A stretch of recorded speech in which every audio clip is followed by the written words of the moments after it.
প্রিয় দর্শক বন্ধুরা, এই মুহূর্তে প্রাথমিক থেকে অত্যন্ত গুরুত্বপূর্ণ একটি খবর উঠে আসছে। ৮২ টেট পাস নিয়োগ মামলা সংক্রান্ত বিষয় থাকছে নজিরবিহীন পদক্ষেপের খবর।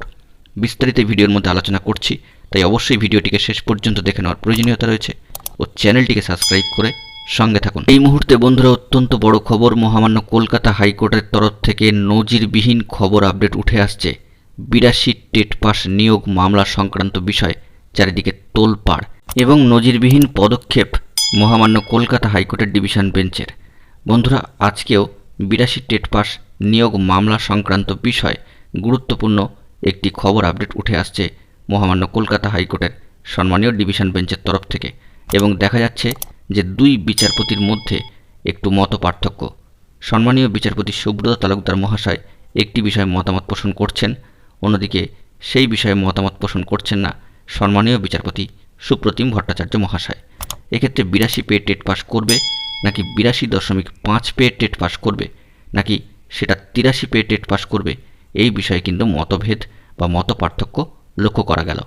মত পার্থক্য লক্ষ্য করাই সমীচীন এবং এটি কিন্তু যথাযথ বলা যেতে পারে, কারণ মত পার্থক্য না থাকলে সঠিক বিষয়টি কিন্তু সহজে উঠে আসে না। তবে এবার নজিরবিহীন পদক্ষেপ গ্রহণ করল মহামান্য কলকাতা হাইকোর্টের ডিভিশন বেঞ্চ।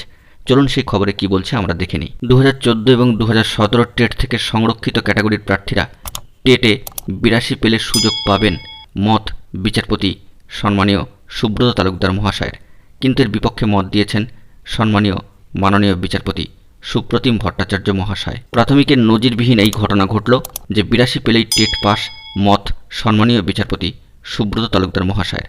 ৮২.৫ বা তার বেশি পেলে টেট পাস করবেন এবং এই মতামত সম্মানীয় বিচারপতি সুপ্রতিম ভট্টাচার্যের। মতভেদ হওয়ায় মামলা কিন্তু এবার চলে যাচ্ছে সম্মানীয় তৃতীয় বিচারপতির বেঞ্চে। 2014-2017 টেট উত্তীর্ণ হওয়ার জন্য সংরক্ষিত ক্যাটাগরির পড়ুয়াদের নম্বর পেতে হবে ৮৩। সেক্ষেত্রে ৮২ পেলেই টেট পাস করবেন পড়ুয়ারা, রায় দেন সম্মানীয় বিচারপতি অভিজিৎ গঙ্গোপাধ্যায় মহাশয়। তবে সেক্ষেত্রে ৮২.৫ এই পয়েন্ট ফ্র্যাকশনটিকে রাউন্ড ফিগারে ধরে ৮২ কিন্তু করা হয়েছিল।